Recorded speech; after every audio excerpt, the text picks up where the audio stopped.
Yes, we're ready. Okay, thanks for your patience. Okay, I'm going to talk about Michigan aquaculture and commercial fisheries issues. And several years ago, Michigan Sea Grant was involved with an aquaculture integrated assessment project. And we had a consulting firm worked with our industry and a lot of stakeholders in Michigan that put this report together. And they looked at three types of systems that came out of the report. One was a flow-through system. The RAS is referred to as a recirculating aquaculture system. And the other one was net pens. And of course, everybody knows the push-button issue on net pens that came out of this. So that's what a lot of people focused on when this report was released.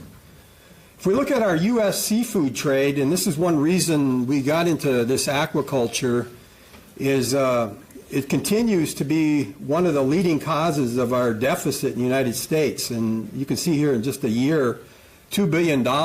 And we import over 90% of our seafood into the United States. So it's always been an issue. Even our new NOAA Commerce Secretary has looked at this as a major issue for the United States. And what's causing the U.S. to fall behind? We can look at a couple things. Like the catfish production, which was the biggest in the southern states like Alabama and Mississippi, dropped from 608 million to, you could see 301 million. So it was a big drop over several years. Also regulations restricting expansion. And there's been a lot of these. A lot of people push these RAS systems like they're going to be the savior. You can go down to Detroit, a lot of these abandoned buildings, but there's even been research done on these systems where there's about an 85% failure rate, and I've seen it over my career. I mean, I've seen a $27 million facility up in, the tribes put together up in northwestern Wisconsin that failed. I've done a lot of work at, speaking at conferences in Milwaukee Growing Power. Again, they're down. I mean, you can see these things just falling down, so it's very difficult. These RAS systems have to be well managed, where the water's recirculated. And fish produce what's called unionized ammonia. You got to get rid of that, and that's what these biofilters do. They convert. You have different bacteria in there, nitromonas, nitrobacter, and they convert that unionized ammonia down into nitrite to nitrate. And then nitrate's actually a fertilizer, and that's where they get into aquaponics, where you can grow plants and stuff like that. I've been involved the last couple of years in Vietnam on a project. USDA actually took over one fish, the catfish, the silliforms, that whole order. And it was probably something where our Congress a few years ago was saying, well, let's try to protect their southern industry, because Vietnam, if you look at Vietnam, 86% of our catfish coming to the United States comes from that one country. And they produce this catfish down there. We're not allowed to call it catfish with the new USDA regulations. That's why. You can go into Walmart. Their biggest customers are Walmart, Target Foods, and Costco. And you see those 2 and 4 pound packages in there. It's a beautiful product. And talk about cheap protein, that's what they're selling. And what we're doing is trying to get them involved with the USDA regulation on HACCP. I've been involved with FDA HACCP. I've been trained, certified through them. And I'm working with 2 other food scientists from Michigan State University, and we've got this project down there. And this picture here is in Canton, where we're training the regulators that have to meet the same specifications as our USDA regulators. And this USDA regulation actually encompasses even into the fish farms, the processors, and the regulators. And so there's a lot of issues going on. And these processing facilities down there ought to scare our country. I mean, there's 2,000 people working in them. The fish are being turned out. They're producing this catfish, like I said, at 20 times the densities of our catfish we can produce here. They produce that fish in 8 months. And they ship a lot of products out. And this is going all over in Asia. I mean, that's why we import most of this product. So this is a big issue. We look at our Michigan aquaculture, it's dwarfed. You can see it's actually declined.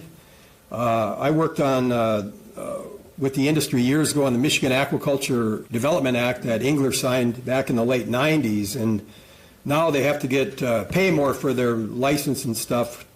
So we probably lost a lot of people with that. And if you look at our trout farms, we only have 2 large ones in Michigan that really produce enough trout for the food sector. So it's not really big. These are inland systems. You have to have a lot of flowing water.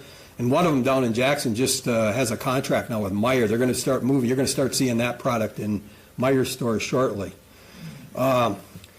Looking at this net pen issue, and I've been asked to present on this a few years ago with the Great Lakes Fishery Commission. They were trying to make some decisions on it, so they invited me in for 2 years in a row to talk to their advisors, and then an MDQ representative from, they have a no spills conference up in Traverse City. I spoke at that this year, so I'll show you a few slides from there. There's 7 of these aquaculture operations up on the Canadian side, and some of them are owned by the tribes up there. And you can see from, over 20,000 feet, you can see one of these operations down there. I'm just trying to show you the footprint of these operations. And this product most of their products is actually sold in our Meyer stores here in the U.S. And again, we're importing more of these fishery products even here in Michigan. And just showing you the size of one of these, this is 8 net pens. One of those net pens produces about 500,000 pounds of fish a year. And so it's got a pretty small footprint. And there were a couple of proposals, I think, that really got people going in Michigan. There was one proposal up there, you can see one in Beatty Knock up there. One of the tribes actually owned land up in that area, and they wanted to make a commitment that, our tribal members aren't going to be living off casinos. We want to look at other things. And there was another one down there in Lake Huron. Somebody wanted to invest in that, and they had a couple $1 million even to do some research on that. So, and then again, the wave came, and we've seen a lot of things going on. And again, they're saying that we can do aquaculture in Michigan. They should be RAS systems. Like I said, these RAS systems aren't very profitable, so they don't work good.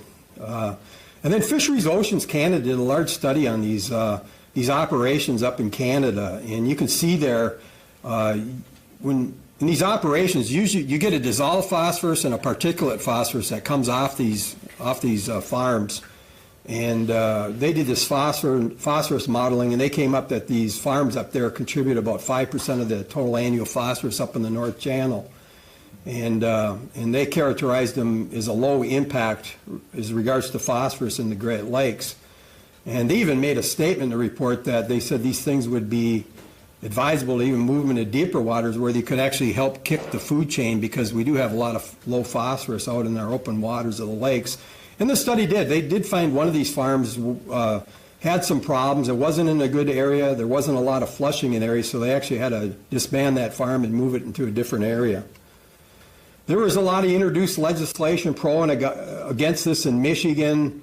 And we've seen a lot of things that one of these fish farms that raises, say, 200,000 fish that produces 500,000 pounds a year is equivalent to 60,000 people, sewage. And I just want to do a comparison here. If you look at the fecal matter, for humans, it's probably 21 times more than one of those operations. Phosphorus, about 5 times more. E. coli, there would be no E. coli from one of these farm operations. And again, like I said earlier, that's the thing about RAS. If you did a recirculating system, utilizing the nitrates that are produced in these recirculating aquaculture systems. But again, a lot of these aren't working very well. This is very interesting. If you look at that red line there in Lake Huron, there was a collapse of the Chinook salmon. Lake Huron had a big salmon fishery at one time, and it collapsed. And again, it's related to this whole food chain. The zebra, the quagga mussels, they tied up all this phosphorus. We see lake trout. You can see the green line. We have a sustained lake trout planting that continues to go on by the federal government trying to rehabilitate our lake trout. But the salmon's basically collapsed in Lake Huron. And there's a fear that this could happen in Lake Michigan. We restricted plants in Lake Michigan.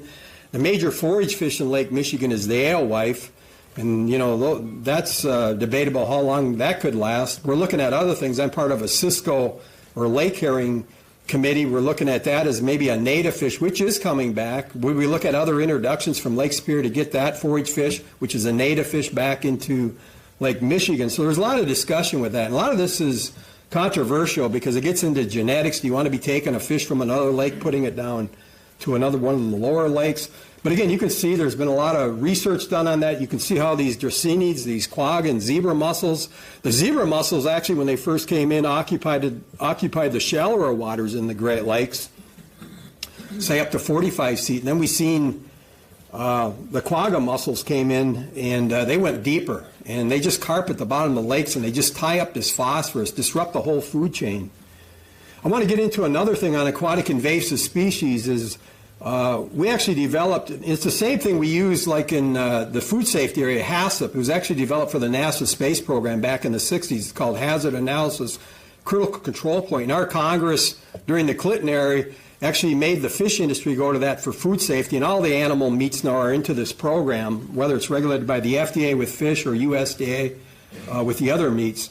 But a colleague of mine were trained in this HACCP area, and we developed this HACCP approach and wrote a lot of training materials. And we actually use it to help prevent the spread of aquatic invasive species by aquaculture and bait fish operations. And it's not only been adapted around the country, but it's used around the world. 11 different countries are using it now, too. So it's been a pretty popular system. And we developed all these training materials. And we actually did training all over the United States. We worked with state, federal, tribal hatcheries. We worked with private aquaculture. Our bait fish industry, which is relatively big in the Great Lakes. We have a lot of wild capture off the Great Lakes. We want to make sure in organs of the trade these things aren't being transferred. And we've done a lot of work with these industries, and they've been relatively clean. They use this system. It's a major system that's used. We got a rude awakening when this VHS virus came into the Great Lakes, and we already had this HACCP thing in place, and USDA actually knew we were doing it, so I had some funding. Also, U.S. Geological Survey out of La Crosse, Wisconsin, they have a big lab. They were actually doing testing on treating eggs with iodophores to make sure this thing wasn't being transferred when they culture fish. I was doing the training around the Midwest. Even one of our big trout producers couldn't even export out of the state. USDA APHIS came in and they just locked everything down. And this was a big issue. I also do a lot of work in biosecurity to make sure that these facilities meet the standards. They're not moving things around. They're clean facilities. And a lot of our industries, like the bait industry, I work in Michigan, they actually have to hold the bait when they come in off the Great Lakes. They hold it for a month, make sure all the tests are in. VHS testing, it takes about a month for the results to get before they can release it to the 700 retailers that we have in Michigan that drives our sport fishery. And it's been a pretty good program. We actually did a lot of testing in the field. Even the DNR had funds. And we don't see any invasive species moving by these trades of commerce. Looking at some of the ecological changes, you can see, again, we have the quagga and zebra mussels, and this is what the bottom of these Great Lakes look like with this cladophora. It's a filamentous algae. It's like a lawn down on the bottom of the lakes. Even affects the commercial fishing gear. You get zebra mussels, you get this cladophora or filamentous algae, because these mussels are basically filtering all the phytoplankton they like, and what you're left with is the stuff they don't want to eat, this filamentous algae, and it really is costly for the industry to keep their equipment clean. I've been involved with a Great Lakes Fishery Trust project, and we published a whole volume in the Journal of Great Lakes Research looking at these food chain disruptions focusing on Lake Michigan. And again, the eggs hatch, and then when you get to this stage here, like the larvae, those small fish there, they disappear because we don't have the food in the environment to drive them up to the higher level where they get into these higher year classes. So we see these disruptions going on. And the Michigan commercial fishery, years ago was in excess of 10 million pounds a year. It's down to around 5 or 6 now. And I'll show you some of the impacts of that on the industry. But one main food source that we lost with this food chain disruption was diapria in Lakes Michigan and Huron. And Tom Nalep out of the Glaro lab where Rochelle works, you can see the density of these things on the left there on Lake Michigan. They just decreased. Now you can look at these maps, are almost Lake Michigan's white. That was a major food source for the whitefish, and you can see those fatty acids. It says these polyunsaturated fatty acids, that's what that PUFA stands for. And we took a look at that. Even we see the change of these fatty acids, like people like to eat fish, it's basically the EPA, DHA, you buy those fish pills, and we even see changes going on in the food system, even in the fish themselves. And how are these whitefish managed? Basically, we have treaty waters. I would do a lot of work with the tribes. There's the 1836, which are basically 5 tribes are part of this. And you have these groups. There's independent analysis by the Fish and Wildlife Service. I've been involved with them up on Lake Superior, working with them when they set nets. You have the state. You have the tribes, their management agencies. And what they do is they put all this data together, and I'll show you how it's put together. They look at the monitoring, age composition, what's going on in the field, and a lot of this data goes back years, and they developed this data from historical data from the most recent year, and they go into a current population, and then they project forward, and that's how they establish these things. This committee gets together. I put together the annual meeting of the fish producers, and this stuff is presented every year, and that's how they develop these catches, both by state and tribal licensed fishermen. But you can see, again, the declines in this fishery in Lake Huron, the whitefish, how it's declined in recent years. Same in Lake Michigan. And if you look at this, there's only 3 of these scores in Lake Michigan and in Lake Huron that are really acceptable. And I've seen these quotas dropped up to 50% in recent years on these fisheries. So even our commercial fishermen are heavily impacted by what's going on in the lakes. There's some new stuff going on with the commercial fishing statutes, and I'm not going to go into detail, but this is going on. There's a lot of discussion right now. The bycatch is pretty controversial, letting fishermen keep some of the bycatch that comes in on these nets. And the big issue that's coming up shortly is the 2020 consent decree, where all this is going to be renegotiated again, and that's going to be a big issue coming up, and start all over again and see how these fisheries are managed. And it's mainly the whitefish. And there is incidental catches of lake trout, and the tribes are allowed to keep a portion of that too. So